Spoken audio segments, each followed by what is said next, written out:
Hello there, ladies and gentlemen, Sigval here, and welcome back to another video. This one we're going to talk about the next legendary character in Just 2 Mobile, which is going to be Zatanna. Zatanna is going to be the boss of the next soul raid, and also a legendary character, and you'll have a chance to drop 3 shards for her. And she got added into the game with the newest update. As I speculated, she is not yet playable or seeable in the roster, but as soon as they roll the next soul raid, she will most likely be available.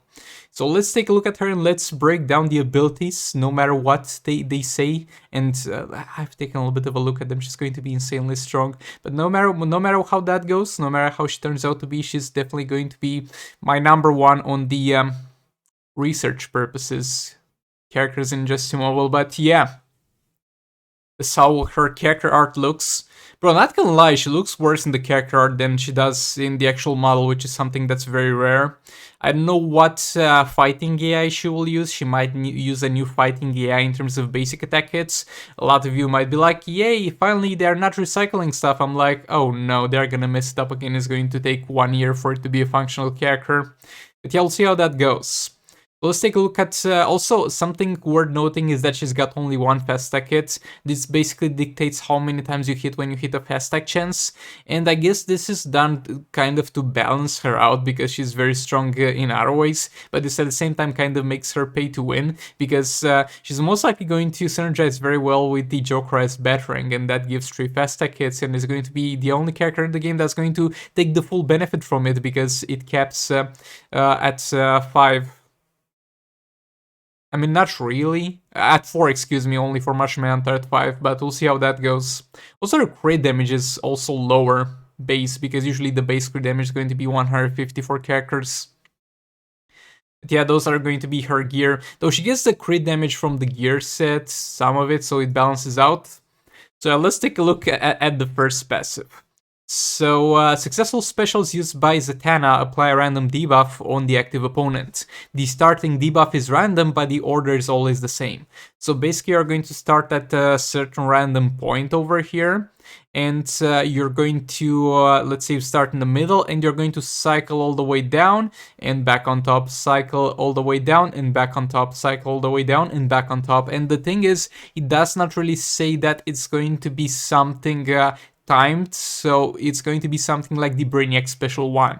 You apply it, and as long as Brainiac doesn't die, you're going to have it for the whole fight. And I'm not even sure the condition of as long as she doesn't die is even applied here, because those are going to be debuffs on the opponent.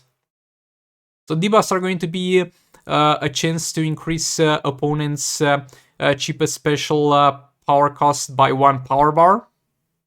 Okay, that's irrelevant. More or less 8% damage from basic attack, reflecting back for each opponent's absent power bar. Oh boy. So you're going to get a certain amount of damage for each power bar that is the opponent is missing on basic attack hits. 8%, so 80% is going to be at best, which is not great, but she's got a lot of other stuff, so combined with the other stuff is going to be amazing. She's going to have crit resistance reduction for each absent power bar. So she's going to do well, and your team is going to do well in terms of how low on power the opponent is. So power draining him will be a must. Sort of Sin will do pretty well here on her. Not gonna lie. Also, I'm pretty sure that actually I'm not 100% sure that, but those it says there are debuffs on the opponent. So I think since there are debuffs on the opponent, it's going to be usable by every single character that you have, not necessarily by her. You're going to get a certain amount of defense reduced when you power train. Again, I think this is defense reduction that will stay there forever. You're going to, thanks Malwarebytes for scanning my PC, now get out. You're going to get power generation reduced after accumulating 8 power bars. So is the power generation of the opponent decrease each time as they accumulate 8 power bars, or are they going to generate slower after they're at 8 power bars? If it's the latter, then it's going to be kind of useless. If each time they accumulate 8 power bars, regardless of if they spend them or not, it's going to keep decreasing, then that's going to be very good. You're going to stack each debuff up to 3 times. So remember that 8% that turns to 80% if the opponent has no power bars? Well, that's going to be stackable 3 times, and it's going to be at 240 if my mathematics don't fail me, and that's going to be quite a huge amount of additional damage from basic attack hits. Also, this will take some time to stack because it's a lot of debuffs.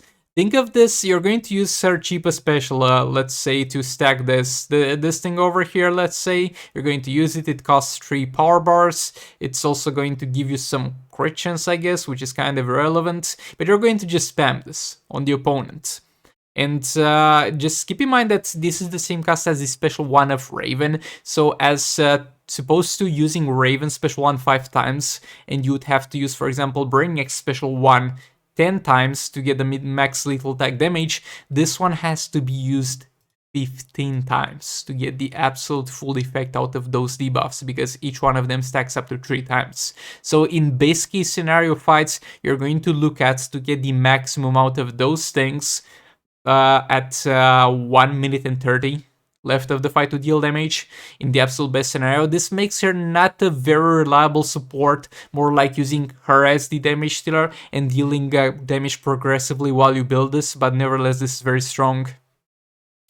Then we have 100% chance to steal opponent's 1 power bar when applying a debuff, so each time you use a special you're going to steal 1 power bar, and team's damage for each stolen power bar stacks up to 300%. So look, we got here the damage buff here that stacks up to 240. I'm pretty sure that's what we calculated. Percent, and then on top of that, you're going to get damage for the team for each stolen power bar up to 300% damage. Like, if you could ditch this passive. Just delete this passive from the game. You could definitely do that and she would still be an amazing character. Because think about it. For example, without even having any artifacts like Sword of Salvation, Raven is going to power steal on her basic attack hits. You just put her as a support character for Raven and you're going to in no time get 300% more damage.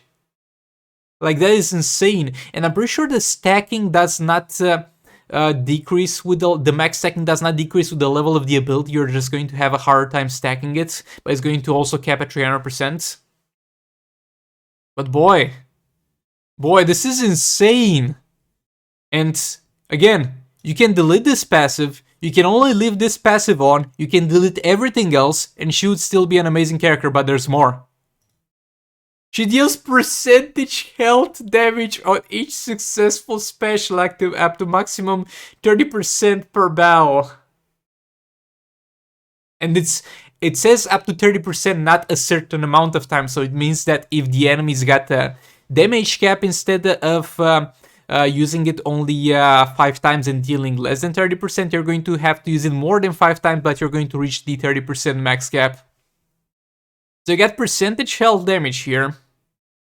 We have buff that applies to Raven teams and Raven herself and any team that can power steal. And we have this whole thing. And on top of that, she's going to synergize herself with her kit amazingly with each one of those things. So she'll be an insane damage dealer and a pretty good support if you don't have the gears. This gives crit chance, I don't really care. I'd rather still have the crit chance on the build and not depend on it. Not sure why it says 80% crit chance, because usually when there's something that can go above the crit chance cap is going to be plus a certain amount of what you already have, so not sure if this will go above the cap.